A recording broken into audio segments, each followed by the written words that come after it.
강남도 여의도도 아니다. 서울의 뉴 프론티어, 용산 트라이앵글. 서울의 중심은 어떻게 이동해 왔는가? 지금 왜 다시 중심 이야기를 해야 하는가? 용산국제업무지구, 용산공원, 남산공원을 잇는 서울의 뉴 프론티어, 용산 트라이앵글. 자, 시작합니다. 구독, 좋아요, 알람은 영상 제작에 큰 힘이 됩니다. 오프닝. 서울의 중심은 늘 고정돼 있는 것처럼 보인다. 사람들은 중심이 한번 정해지면 그 자리가 당연한 질서라고 믿는다. 하지만 도시의 역사에서 중심은 단 한 번도 고정된 적이 없었다. 도시는 필요에 따라 중심을 옮겨왔다. 일자리가 몰리는 곳, 사람이 움직이는 곳, 자본이 머무는 곳이 바뀔 때마다 중심도 함께 이동했다. 서울 역시 예외는 아니었다. 한때 서울의 중심은 종로와 중구였다. 행정과 상업, 금융과 문화가 그곳에 모여 있었고 서울은 그 중심을 기준으로 확장됐다. 그러나 산업 구조가 바뀌고 도시의 크기가 커지면서 그 중심은 더 이상 서울 전체를 감당할 수 없게 됐다. 이후 서울의 중심은 남쪽으로 이동했다. 강남은 단순히 새로 개발된 지역이 아니라 당시 서울이 필요로 했던 주거와 업무, 교통을 동시에 흡수할 수 있었던 공간이었다. 도시는 그렇게 강남을 새로운 중심으로 키워왔다. 여의도도 마찬가지다. 국회의 사당과 금융기관이 들어서며 서울은 또 하나의 중심을 만들었다.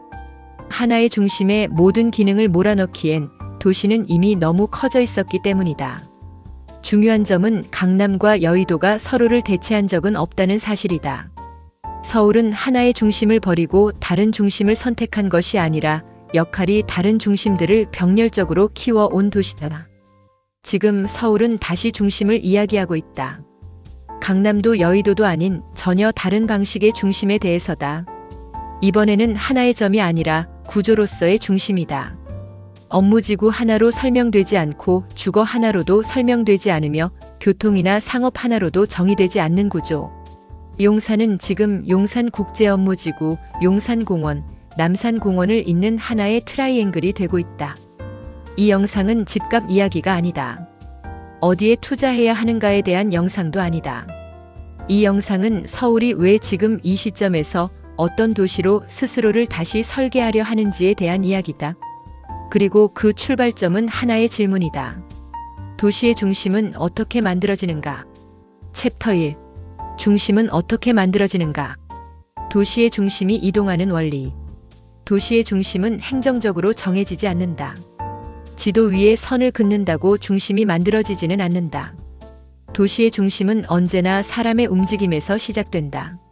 사람이 모이는 곳에 일이 생기고 일이 생기는 곳에 자본이 따라온다. 그리고 이 세 가지가 일정 수준 이상으로 겹칠 때 그곳은 자연스럽게 도시의 중심이 된다. 서울의 중심 이동은 늘 이 공식을 따라왔다. 업무가 먼저 움직였고 교통이 그 뒤를 바쳤으며 주거와 상업이 그 주변을 채웠다. 강북 도심이 중심이던 시절 서울의 핵심 기능은 행정과 상업이었다.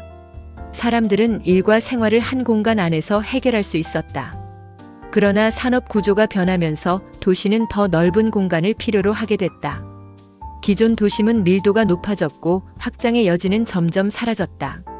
이때 등장한 것이 강남이다. 강남은 단순히 땅이 넓어서 중심이 된 것이 아니다. 대규모 주거 공급이 가능했고 도로와 교통망을 새로 설계할 수 있었으며 기업이 이동할 수 있는 여지가 있었다. 도시는 의도적으로 강남을 키웠다. 주거를 공급했고 도로를 놓았으며 업무 기능이 들어올 수 있는 조건을 만들었다. 그 결과 강남은 하나의 완성된 중심으로 자리 잡았다. 여의도 역시 같은 원리를 따른다. 국회의 사당이 들어서고 금융기관이 집중되면서 여의도는 정치와 금융이라는 명확한 기능을 가진 중심이 되었다. 여기서 중요한 점이 있다. 서울은 이 두 중심을 경쟁시키지 않았다는 사실이다. 강남은 주거와 민간 기업 중심의 확장형 업무지로 여의도는 금융과 공공기능 중심의 특화 업무지로 서로 다른 역할을 부여받았다. 이것이 대도시가 성장하는 방식이다. 도시는 하나의 중심으로는 유지될 수 없다.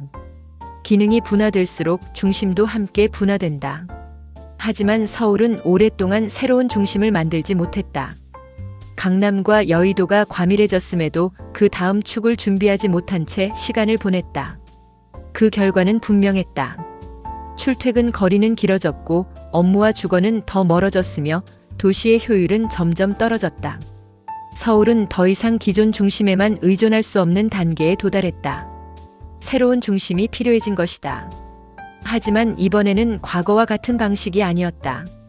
또 하나의 강남이나 또 하나의 여의도를 만드는 방식으로는 이 문제를 해결할 수 없다는 판단이 내려졌다.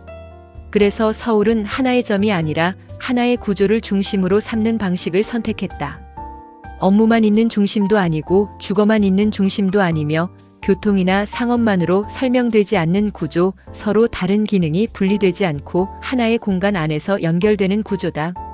이 지점에서 용산이 다시 등장한다. 용산은 기존 중심과 달리 처음부터 연결을 전제로 설계되는 중심이기 때문이다. 그리고 그 연결의 핵심 개념이 바로 트라이앵글이다. 그래서 다음 이야기는 자연스럽게 이어진다. 서울은 왜 수많은 후보지 중에서 다시 용산을 선택했을까? 챕터 2. 실패의 역사. 용산은 왜 번번이 멈췄는가? 용산 개발은 단 한 번의 실패가 아니다. 서울 도시사에서 보기 드물 만큼 여러 번 시도되었고 여러 번 멈춘 공간이다. 이 반복된 실패는 우연이 아니다. 입지의 문제가 아니라 구조의 문제였다. 서울 한복판, 강남과 강북을 잇는 위치, 철도, 도로, 한강이 교차하는 지점, 용산은 언제나 될 수밖에 없는 땅으로 불려왔다. 그럼에도 불구하고 현실에서는 늘 좌초됐다. 왜일까? 2000년대 중반 용산 정비창 일대는 민간 주도의 초대형 국제 업무지구로 처음 본격 추진된다. 당시의 구상은 지금 기준으로 봐도 과감했다. 국제 업무, 초고층 오피스, 상업시설, 주거시설을 한 번에 그리고 빠르게 완성한다는 계획이었다. 문제는 방향이 아니라 방식이었다. 이 개발은 거의 전적으로 민간 PF 구조에 의존했다. PF는 강력한 도구다. 성공하면 빠르고 수익도 크다. 하지만 전제 조건이 있다. 부동산 가격 상승, 원활한 분양, 끊기지 않는 금융시장. 이 중 하나만 흔들려도 구조 전체가 동시에 무너진다. 2008년 글로벌 금융위기는 이 전제를 단숨에 무너뜨렸다. 자금 시장이 얼어붙자 PF 대출은 즉각 중단됐다. 이때 중요한 사실이 하나 있다. 용산 개발은 공사가 멈춘 것이 아니라 돈이 멈췄다. 계획은 남아있었고 입지도 그대로였으며 도시가 필요로 하는 기능도 사라지지 않았다. 그러나 자금이 멈추자 도시는 만들어지지 않았다. 이 사건은 서울 도심 개발의 성격을 정확히 보여준다. 도심 한복판의 초대형 개발은 일반적인 부동산 사업처럼 경기 사이클에 맡길 수 있는 대상이 아니다. 하지만 당시 용산은 철저히 사업으로 다뤄졌다. 금융위기 이후에도 용산은 여러 차례 재추진됐다. 계획 명칭이 바뀌고 규모가 조정되고 주체가 일부 교체되었다. 그러나 핵심 구조는 크게 달라지지 않았다. 여전히 민간 중심, 여전히 속도 우선, 여전히 경기 의존 구조였다. 그래서 결과도 비슷했다. 이번엔 다르다는 말은 반복됐지만 시장은 점점 믿지 않게 되었다. 용산은 기대의 대상이 아니라 불신의 상징이 되어갔다. 바로 인식의 변화다. 용산은 더 이상 언젠가는 될 곳이 아니라 언제든 멈출 수 있는 곳으로 인식되기 시작했다. 이 불신은 단순한 감정이 아니다. 과거 경험이 누적되며 형성된 학습된 판단이다. 이 인식은 자본을 더 조심스럽게 만들고 사업을 더 어렵게 만든다. 결국 실패는 다시 실패를 낳는 구조로 굳어진다. 여기서 질문을 바꿔야 한다. 왜 용산은 다른 도심 개발보다 더 많은 실패를 겪었을까? 답은 명확하다. 용산은 도시 전략의 대상이 아니라 대형 부동산 프로젝트로 취급됐기 때문이다. 도시는 시간이 걸린다. 조정이 필요하고 중간에 멈추지 않을 장치가 필요하다. 하지만 과거의 용산은 속도와 수익을 기준으로 평가됐다. 이 구조는 도심 한복판이라는 용산의 성격과 근본적으로 맞지 않았다. 반복된 실패 끝에 서울은 하나를 배운다. 용산은 빨리 완성해야 할 땅이 아니라 절대 멈추면 안 되는 공간이라는 사실이다. 멈추지 않으려면 구조가 달라져야 한다. 주체가 달라져야 하고 속도보다 안정성이 우선되어야 한다. 이 지점에서 서울은 과거와 결별한다. 더 이상 같은 방식으로 용산을 다루지 않겠다는 결단이다. 그래서 이제 질문은 이렇게 바뀐다. 왜 용산은 실패했는가가 아니라 어떻게 해야 다시 실패하지 않는가다. 이 질문에 대한 답이 이번 용산 국제업무지구의 출발점이다. 그리고 그 답은 개발 방식의 전환, 즉 공공주도 구조에서 시작된다. 챕터 3. 왜 이번에는 다른가? 공공주도 전환의 의미. 용산 국제업무지구의 이번 시도가 과거와 가장 분명하게 다른 지점은 하나다. 누가 하느냐가 아니라 어떤 논리로 하느냐가 바뀌었다는 점이다. 이 변화는 선언이 아니라 구조의 변화다. 민간 개발의 기본 논리는 단순하다. 투자하고 회수하고 빠르게 완성한다. 이 논리는 대부분의 부동산 개발에서 유효하다. 규모가 작고 기간이 짧고 외부 변수에 덜 노출된 사업이라면 말이다. 하지만 용산은 그런 사업이 아니다. 서울 도심 한복판 수십 년간 도시 구조를 바꿀 공간, 한 번 멈추면 사회적 비용이 폭발하는 사업지. 이런 공간을 순수 민간 논리로만 다룬다는 것 자체가 이미 위험한 선택이었다. 과거의 실패는 개발 주체의 능력 부족 때문이 아니었다. 논리 자체가 맞지 않았던 것이다. 공공주도 전환을 두고 가장 많이 나오는 오해가 있다. 공공이 하면 느리다는 인식이다. 이 말은 절반만 맞다. 공공주도 개발은 빠르게 끝내는 것에는 불리하다. 하지만 끝까지 가는 것에는 압도적으로 유리하다. 서울이 이번에 선택한 것은 속도를 늦추는 결정이 아니라 멈춤의 가능성을 제거하는 선택이었다. 이 차이는 매우 크다. 서울시와 국토교통부는 이번 용산 국제업무지구를 단기 성과로 평가하지 않겠다고 명확히 했다. 서울시 2040 서울도시기본계획은 용산을 단순한 개발구역이 아니라 서울의 장기 구조축으로 규정한다. 이 문장의 의미는 분명하다. 이 사업은 부동산 경기 상승기에만 움직이는 프로젝트가 아니다. 경기가 꺾여도 정권이 바뀌어도 중단되지 않아야 할 도시 인프라다. 그래서 이번에는 정책의 영역으로 끌어올렸다. 이번 용산 개발의 가장 큰 구조적 특징은 한 번에 완성하지 않는다는 점이다. 과거의 용산은 언제까지 무엇을 다 짓겠다는 계획이었다. 이번 용산은 어디까지 가면 잠시 점검한다는 구조다. 이 차이는 작아 보이지만 실제로는 완전히 다른 세계다. 단계화는 외부 충격을 흡수할 수 있는 장치다. 금융 환경이 바뀌어도 수요가 변해도 전체 사업이 동시에 무너지지 않는다. 이것이 도시 단위 개발에서 공공이 필요한 이유다. 공공주도 전환의 또 다른 핵심은 수익률에 대한 관점 변화다. 민간에게 수익률은 사업의 성패를 가르는 절대 기준이다. 하지만 공공에게 수익률은 여러 기준 중 하나일 뿐이다. 공공은 묻는다. 이 개발이 멈추면 사회적 비용은 얼마인가? 도시 구조에 미치는 장기 영향은 무엇인가? 다른 지역에 미치는 파급 효과는 어떤가? 이 질문들은 민간 개발의 계산식에는 잘 들어가지 않는다. 그러나 용산 같은 공간에서는 이 질문이 빠지면 안 된다. 서울이 이 결정을 내린 시점도 중요하다. 인구 구조가 바뀌고 산업 구조가 바뀌고 부동산 시장의 작동 방식도 달라지고 있다. 이전처럼 지으면 다 팔리는 시대는 끝나가고 있다. 이런 환경에서 초대형 민간 개발을 그대로 허용하는 것은 또 다른 실패를 예약하는 것과 같다. 그래서 서울은 지금 이 시점의 구조를 바꿨다. 늦었다기보다는 더 늦기 전에 선택한 것이다. 공공주도 개발을 규제나 통제로 이해하면 오해다. 이번 용산에서 공공의 역할은 막는 것이 아니라 처음부터 구조를 설계하는 것이다. 어떤 기능이 들어와야 하는가? 어떤 순서로 완성되어야 하는가? 무엇이 먼저 작동해야 하는가? 이 질문에 대한 답을 공공이 먼저 제시한다. 그 위에서 민간이 움직인다.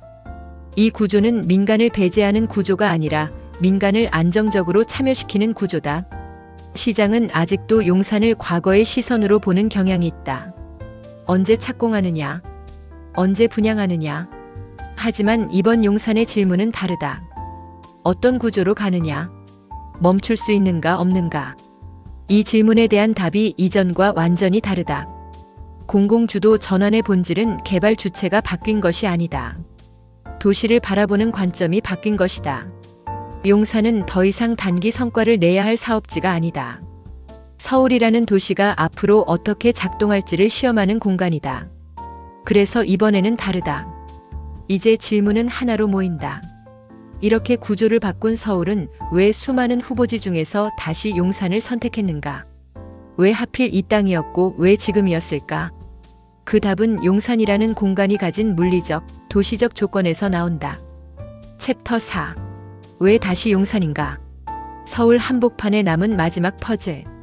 서울에서 입지라는 단어는 이미 수없이 소모되었다. 어디가 더 좋다, 어디가 더 오른다, 어디가 마지막 기회다. 하지만 용산을 이야기할 때 입지는 그런 의미가 아니다. 용산은 서울이라는 도시가 아직 완성되지 않았다는 사실을 보여주는 자리다. 서울은 세계에서 보기 드문 도시다. 1,000만 인구가 모여 살고 도시의 대부분이 이미 개발된 상태다. 이런 도시 한복판에 수십만 제곱미터 규모의 연결된 가용지가 남아있다는 것은 거의 기적에 가깝다. 용산은 그 예외였다. 강남과 강북 사이 동서로 서울을 가로지르는 축 위에 있으면서도 도시의 기능이 비어있던 공간. 서울의 지도에서 보면 용산은 늘 중심에 찍혀 있었다. 하지만 실제 생활 지도에서는 늘 비켜난 곳이었다. 용산이 중심이 되지 못했던 이유는 단순하지 않다. 이 땅은 오랫동안 도시를 연결하는 공간이 아니라 도시를 끊어놓는 공간이었다. 철도 정비창은 서울의 동서를 물리적으로 갈라놓았고 미군기지는 도시의 흐름을 차단하는 거대한 벽이었다. 도시는 연결될 때 기능하지만 용산은 단절된 채로 남아있었다. 그래서 입지는 중심이었지만 기능은 중심이 아니었다. 용산을 낙후 지역으로 보는 시선은 정확하지 않다. 낡았던 것이 아니라 의도적으로 비워져 있던 공간에 가깝다. 도시는 이 땅을 당장 활용하지 못한 것이 아니라 활용하지 않고 남겨두었다. 철도와 안보라는 이유로 서울은 오랫동안 용산을 도시 구조에서 분리해 두었다. 이 보류 상태가 수십 년간 이어졌다. 도시에서 가장 중요한 자산은 이미 채워진 공간이 아니다. 어떻게 채울지 결정할 수 있는 공간이다. 강남은 이미 완성되었고 여의도 역시 구조가 굳어졌다. 반면 용산은 어떻게 설계하느냐에 따라 전혀 다른 결과가 나올 수 있는 유일한 공간이었다. 그래서 서울은 과거가 아니라 미래를 설계할 수 있는 곳으로 용산을 다시 보게 된다. 용산의 가치는 지리적 중심에 있지 않다. 강남과 가깝고 여의도와 가깝고 광화문과도 가깝다는 사실만으로는 설명이 부족하다. 진짜 이유는 용산이 서울의 주요 축들을 한 번에 묶을 수 있는 지점이라는 데 있다. 남북으로는 강북과 강남을 잇고 동서로는 도심과 서부권을 연결하며 위로는 남산, 아래로는 한강으로 확장된다. 이 모든 축이 용산에서 교차한다. 서울시는 용산을 또 하나의 개발지로 보지 않았다. 2040 서울도시기본계획에서 용산은 하나의 구역이 아니라 도시 구조를 전환하는 기점으로 언급된다. 이 말의 의미는 분명하다. 용산은 완성 자체보다 완성 이후 도시가 어떻게 작동할지를 결정하는 장소라는 뜻이다. 그래서 이곳에 들어서는 기능은 자연스럽게 무거울 수밖에 없다. 과거 서울은 문제가 생기면 외곽으로 확장했다. 신도시를 만들고 주거를 분산시키고 교통으로 연결했다. 하지만 이 방식은 더 이상 지속 가능하지 않다. 출퇴근 거리는 길어졌고 도시는 점점 비효율적으로 변했다. 서울은 이제 확장이 아니라 재편의 단계에 들어섰다. 그리고 그 재편의 출발점으로 용산이 선택된 것이다. 서울에는 다른 대형 개발지들도 있다. 마곡, 상암, 잠실, 잠재 후보지는 많다. 그러나 이들 지역은 이미 특정 기능으로 규정되어 있다. 마곡은 연구산업, 상암은 미디어, 잠실은 스포츠, 상업 중심이다. 반면 용산은 아직 하나의 역할로 고정되지 않았다. 그래서 서울은 이곳에 여러 기능을 동시에 얹을 수 있었다. 중요한 점은 용산이 강남이나 여의도를 대체하기 위해 선택된 곳이 아니라는 사실이다. 서울은 강남을 버리지 않는다. 여의도를 비우지도 않는다. 대신 그 다음 구조를 준비하는 것이다. 이것이 용산을 선택한 진짜 이유다. 도시는 한 번에 완성되지 않는다. 여러 조각이 모여 하나의 구조가 된다. 강남이 하나의 조각이었고 여의도가 또 하나의 조각이었다면 용산은 그 사이를 잇는 마지막 퍼즐이다. 이 퍼즐이 맞춰질 때 서울은 비로소 다중 중심 도시로 완성된다. 이제 용산이라는 자리는 설명되었다. 다음 질문은 이 자리에 무엇을, 얼마나, 어떻게 담을 것인가다. 이 질문에 대한 답이 곧바로 다음 챕터로 이어진다. 챕터 5. 숫자로 보는 사업 규모. 이것은 개발이 아니라 도시다. 용산국제업무지구의 규모를 이야기할 때 사람들은 흔히 숫자부터 묻는다. 부지 면적은 얼마인가, 연면적은 얼마나 되는가, 몇 개 동이 들어서고 얼마나 높이 지어지는가. 하지만 이 질문은 절반만 맞다. 용산의 숫자는 크기를 자랑하기 위한 수치가 아니라 서울이 어떤 도시를 만들려 하는지 드러내는 지표이기 때문이다. 용산국제업무지구는 일반적인 재개발이나 재건축과 비교 대상이 되기 어렵다. 이 사업은 하나의 단지가 아니라 하나의 도시를 새로 설계하는 프로젝트이기 때문이다. 서울 도심 한복판에서 업무, 주거, 상업, 문화 기능을 동시에 수용하려면 일정 수준 이상의 규모는 필수적이다. 작으면 기능이 분절되고 쪼개지면 중심이 되지 못한다. 그래서 용산의 규모는 과하다기보다 필요 최소한에 가깝다.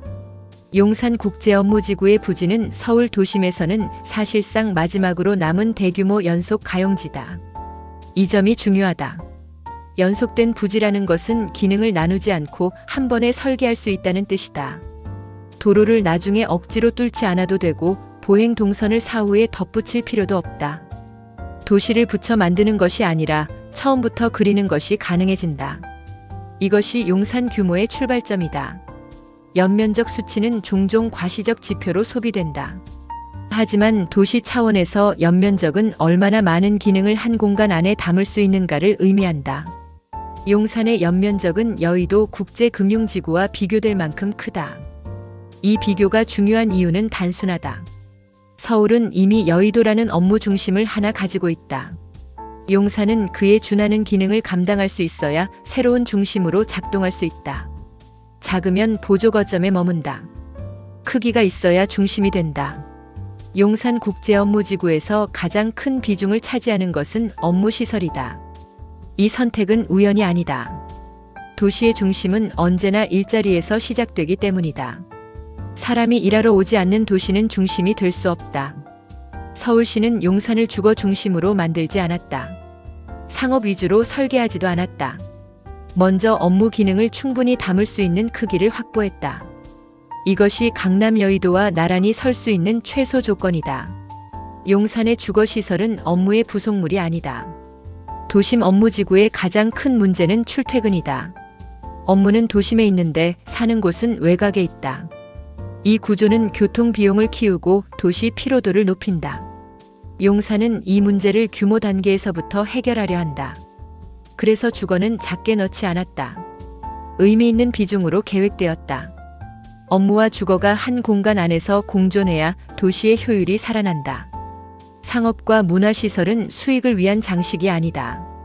도시의 중심은 낮과 밤이 모두 살아있어야 한다. 업무만 있는 도시는 퇴근과 동시에 죽는다. 그래서 용산에는 일정 규모 이상의 상업문화 공간이 필요하다.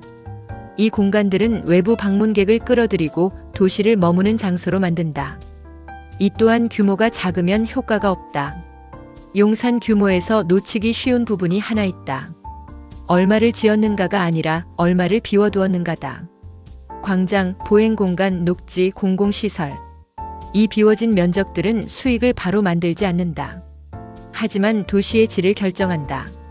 서울시는 이 공간들을 여유가 아니라 필수 인프라로 계산했다. 이 판단이 민간 개발과 가장 크게 다른 지점이다. 강남은 시간을 두고 자연스럽게 커졌다. 여의도는 금융 기능을 중심으로 밀도가 쌓였다. 용산은 이 둘의 경험을 한 번에 압축해 설계된다. 그래서 규모가 크다. 이 크기는 야심이 아니라 서울의 학습 결과다. 작게 시작해서 키우는 방식은 더 이상 통하지 않는다는 판단이다. 용산국제업무지구의 숫자들은 하나의 메시지를 담고 있다. 서울은 실험적인 소규모 거점을 만드는 것이 아니라 처음부터 중심으로 작동할 수 있는 도시를 만들겠다는 의지다. 테스트베드도 아니다. 서울의 다음 축이다. 이제 규모는 설명되었다. 다음 질문은 이 큰 도시 안에 어떤 기능을 어떤 방식으로 배치할 것인가다. 숫자가 도시의 뼈대라면 시설은 도시의 장기다. 챕터 6. 들어서는 시설과 도시 기능. 일하는 도시와 사는 도시의 결합. 도시는 건물의 집합이 아니다. 도시는 사람이 움직이는 방식의 총합이다. 그래서 어떤 시설이 들어서는지는 단순한 구성표가 아니라 앞으로 이 도시에서 하루가 어떻게 흘러갈지를 결정하는 문제다. 용산국제업무지구의 시설 구성은 이 점에서 기존 도심 개발과 다르다. 용산국제업무지구의 중심 기능은 업무다. 이 점은 분명하다. 하지만 여기서 말하는 업무 시설은 단순한 오피스 집합이 아니다. 서울시는 용산을 아침에 출근했다가 저녁에 빠져나가는 곳으로 설계하지 않았다. 대신 하루 대부분의 시간이 머무는 공간으로 설정했다.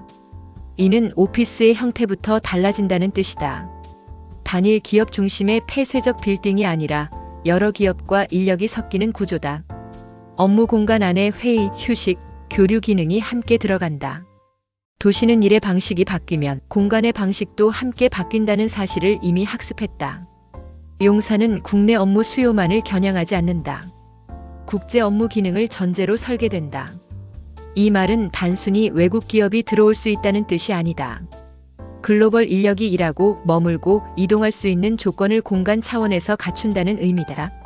접근성, 생활 편의, 문화여가, 휴식 공간, 이 네 가지가 동시에 작동하지 않으면 글로벌 업무지구는 성립하지 않는다. 용산은 이 조건을 시설 구성 단계에서부터 반영하고 있다. 도심 개발에서 주거는 종종 보조 기능으로 취급된다.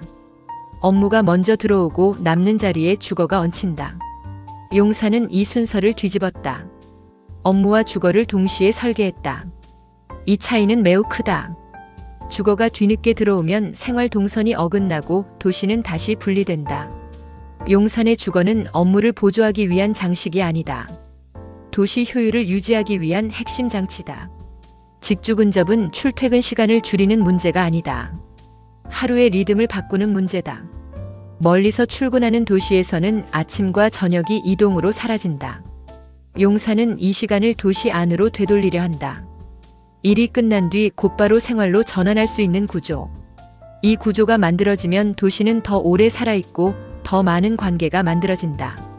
상업시설은 수익 창출 수단으로만 보면 오해다. 도시 중심에서 상업은 사람을 붙잡아두는 역할을 한다. 용산의 상업시설은 쇼핑몰 중심이 아니다. 일과 생활 사이에 자연스럽게 끼어드는 공간이다. 점심시간, 퇴근 후, 주말의 흐름을 흡수하는 구조다. 이 상업 공간이 도시의 리듬을 만든다. 문화시설은 종종 개발 계획에서 후순위로 밀린다. 하지만 도시의 중심에서 문화는 선택이 아니다.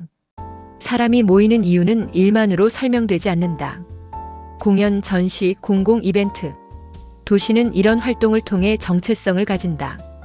용산의 문화시설은 이 도시가 단순한 업무지구가 아님을 분명히 보여주는 장치다. 공공시설은 눈에 잘 띄지 않는다.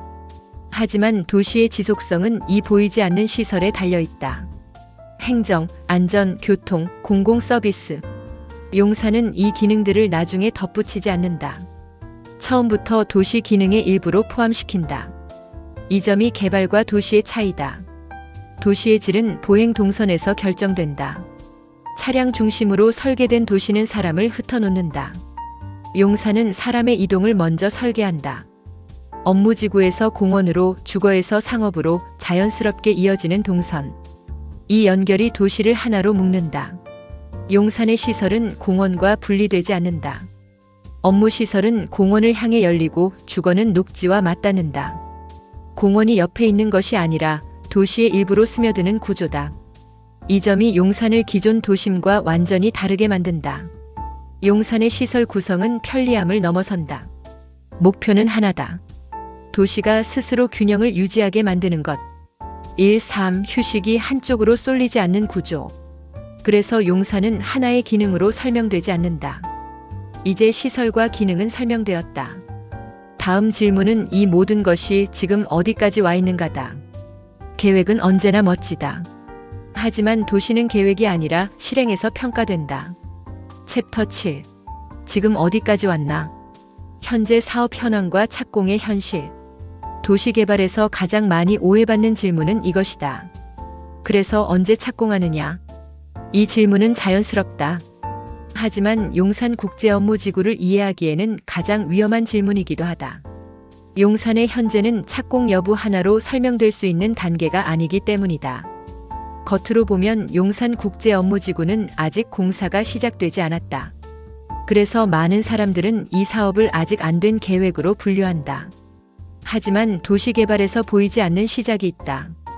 행정 구조가 정리되고 개발 방식이 확정되고 되돌릴 수 없는 결정들이 쌓이는 순간 도시는 이미 움직이기 시작한다. 용산은 지금 그 단계에 와 있다. 과거의 용산은 계획은 있었지만 구조가 없었다. 그래서 외부 변수 하나에 언제든 멈출 수 있었다. 지금의 용산은 다르다.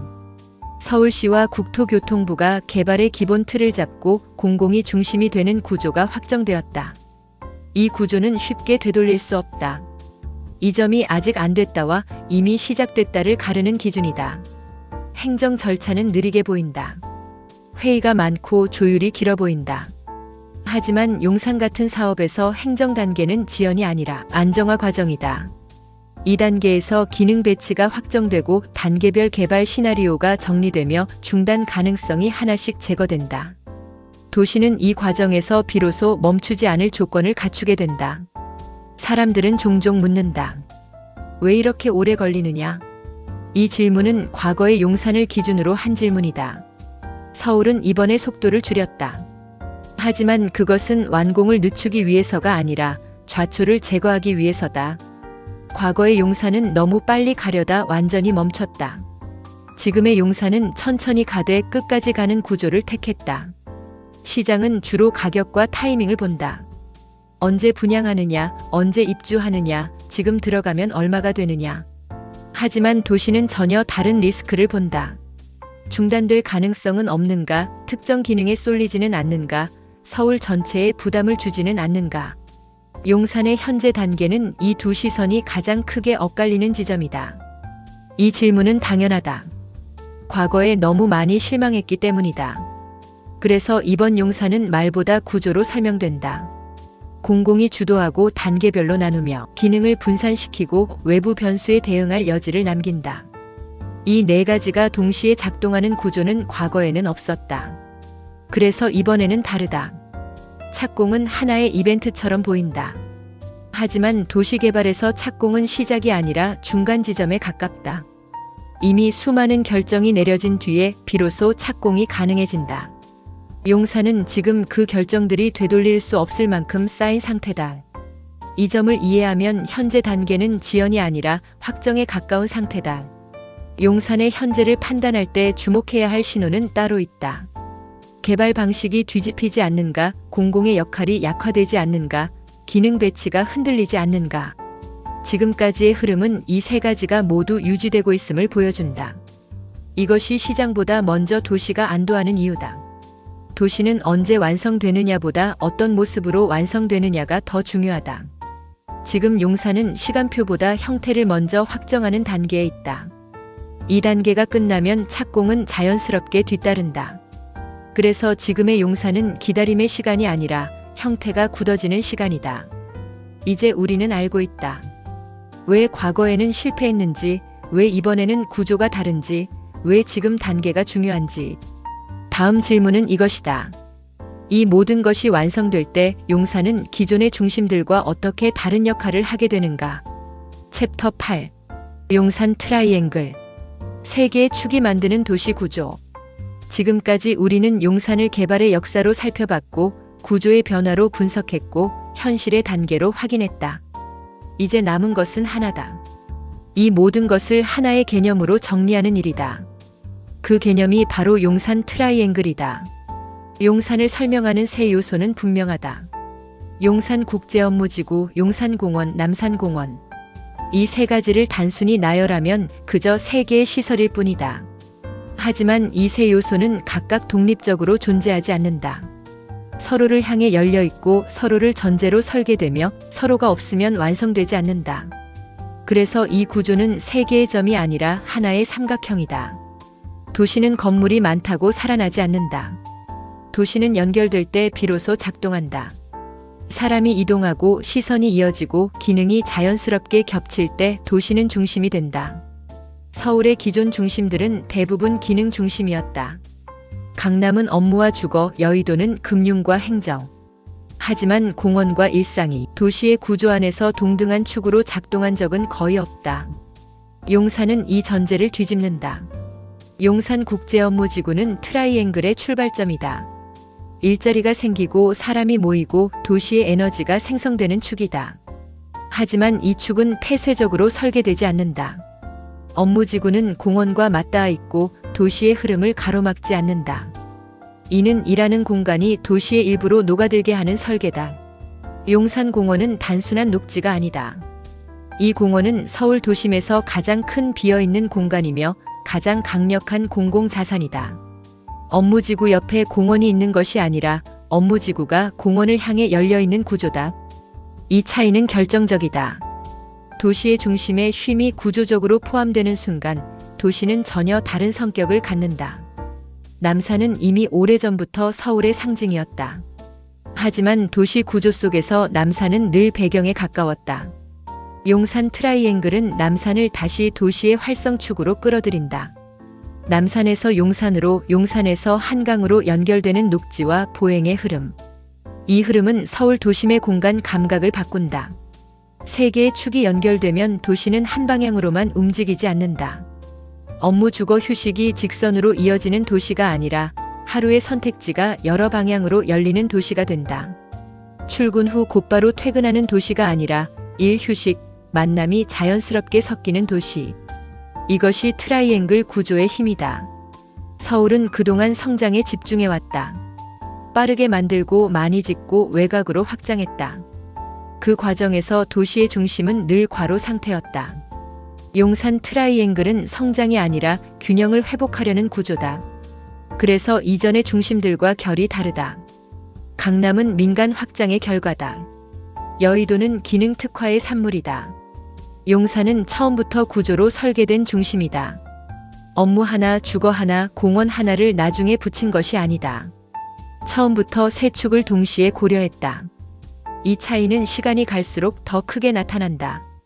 용산 트라이앵글은 강남을 이기기 위한 구조가 아니다. 여의도를 대체하려는 구조도 아니다. 서울은 더 이상 중심을 하나만 두는 도시가 아니다. 역할이 다른 중심들이 서로를 보완하는 구조다. 용산은 그 다음 단계의 중심이다. 이 구조가 완성되면 서울의 지도는 달라진다.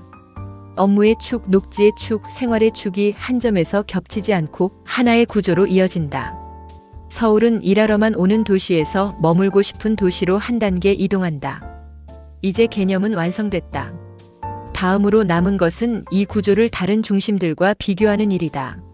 용산은 강남, 여의도와 무엇이 다르고 어떤 역할을 맡게 될 것인가? 챕터 9. 강남, 여의도와의 구조 비교 및 차별성. 경쟁이 아닌 역할 분화. 도시의 중심을 이야기할 때 사람들은 종종 순위를 매기려 한다. 어디가 더 세다. 어디가 더 비싸다. 어디가 진짜 중심이다. 하지만 서울 같은 대도시에서 중심은 경쟁의 대상이 아니다. 역할의 문제다. 용산을 이해하려면 강남과 여의도를 이기는가가 아니라 어떤 다른 역할을 맡는가를 봐야 한다. 강남은 서울이 의도적으로 키운 중심이다. 대규모 주거 공급, 광역 도로망, 민간 자본의 집중. 강남은 주거에서 출발해 업무로 확장된 중심이다. 이 과정에서 강남은 서울에서 가장 강력한 민간 자본축이 되었다. 하지만 이 구조에는 한계가 있다. 강남의 강점은 분명하다. 높은 민간 투자 유인, 자생적인 확장력, 브랜드화된 입지. 그러나 동시에 강남은 구조적 피로를 안고 있다. 주거와 업무가 과밀해졌고 교통 부담은 극단적으로 커졌다. 강남은 더 커지기보다는 유지와 조정의 단계에 들어섰다. 이것이 새로운 중심이 필요한 이유다. 여의도는 강남과 전혀 다른 방식으로 만들어졌다. 정치와 금융이라는 명확한 기능 특화. 국회의 사당과 금융기관의 집적은 여의도를 단단한 중심으로 만들었다. 여의도의 힘은 집중에 있다. 그러나 이 집중 역시 한계를 가진다. 여의도는 업무 기능이 분명하다. 금융, 행정, 공공.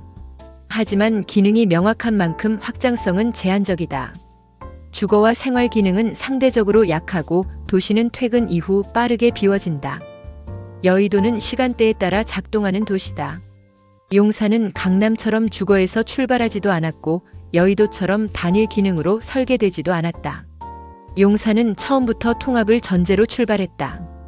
업무, 주거, 공원, 교통. 이 네 가지를 동시에 고려한 중심이다. 이 차이는 시간이 지날수록 더 크게 나타난다. 강남은 시간이 쌓이며 만들어진 중심이다. 여의도는 기능을 모아 만든 중심이다. 용산은 처음부터 설계된 중심이다. 이 세 가지 방식은 서로 우열이 아니다. 다만 서로 다른 시대의 해법이다. 강남의 교통은 이미 포화 상태다. 여의도는 출퇴근 시간대에 집중된다. 용산은 이 두 문제를 구조 단계에서부터 피하려 한다. 여러 노선이 교차하고 보행과 대중교통이 도시의 중심이 된다. 용산의 교통은 확장의 문제가 아니라 분산의 문제다. 강남에는 공원이 있다. 여의도에도 공원이 있다. 하지만 용산은 다르다. 공원이 도시의 옆이 아니라 도시의 한 축으로 작동한다. 이 차이는 도시의 성격을 바꾼다. 용산은 일과 휴식이 구조적으로 분리되지 않는다. 서울은 강남을 버리지 않는다. 여의도를 약화시키지도 않는다. 대신 각 중심의 역할을 명확히 한다. 강남 민간 자본과 주거 업무의 확장 중심, 여의도 금융 공공 기능의 특화 중심, 용산 통합형 구조의 새로운 중심. 이것이 서울이 선택한 방식이다. 용산은 가장 크거나 가장 비싼 중심이 되려 하지 않는다. 대신 가장 균형 잡힌 중심이 된다. 업무가 있고 삶이 있고 쉼이 있는 도시. 서울이 다음 단계로 넘어가기 위해 필요했던 마지막 역할이다. 이제 비교는 끝났다. 다음 질문은 하나다. 이 구조가 완성되면 서울의 일상은 어떻게 달라지는가? 챕터 10. 완공 이후 서울은 어떻게 달라지는가? 집값이 아니라 도시 위계의 변화. 도시 개발 이야기는 종종 마지막에 집값으로 수렴한다.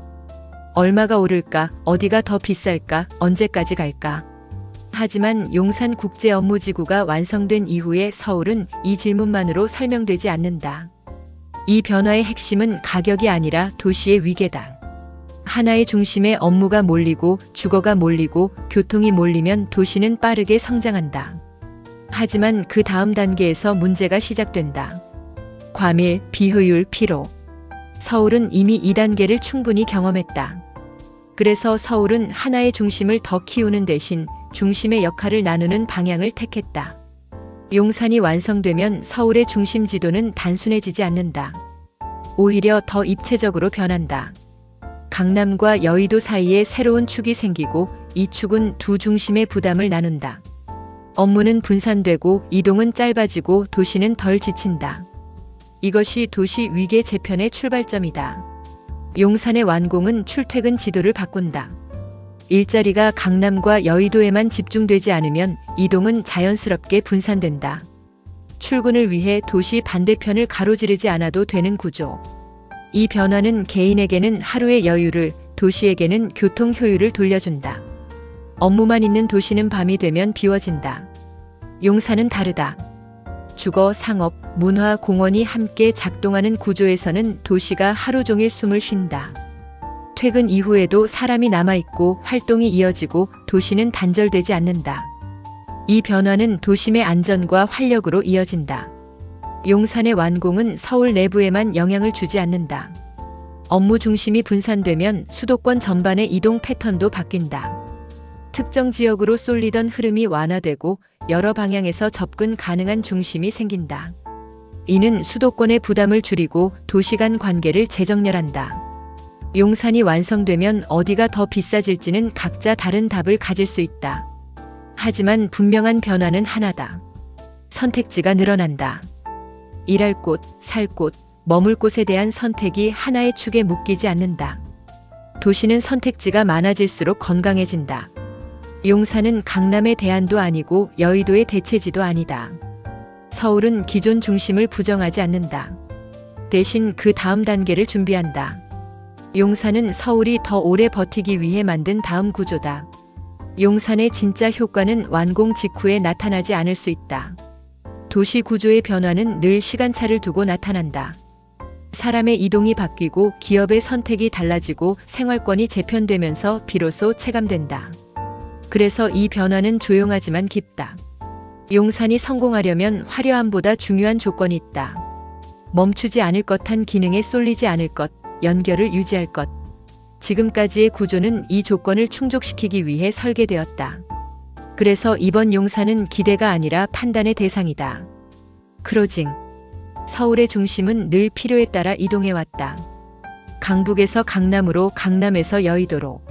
그리고 지금 서울은 또 한 번의 선택을 하고 있다. 이번에는 하나의 점이 아니라 하나의 구조를 중심으로 삼는 선택이다. 용산국제업무지구, 용산공원, 남산공원. 이 세 개의 축이 만들어내는 용산 트라이앵글은 서울이 다음 단계로 가기 위해 준비한 구조다. 강남도 여의도도 아니다. 서울의 새로운 중심은 지금 용산에서 준비되고 있다. 시청해주셔서 감사합니다. 흐름을 읽고 통찰로 나아가는 시선, 이창수의 부동산 인사이트 다음 편에서 다시 뵙겠습니다.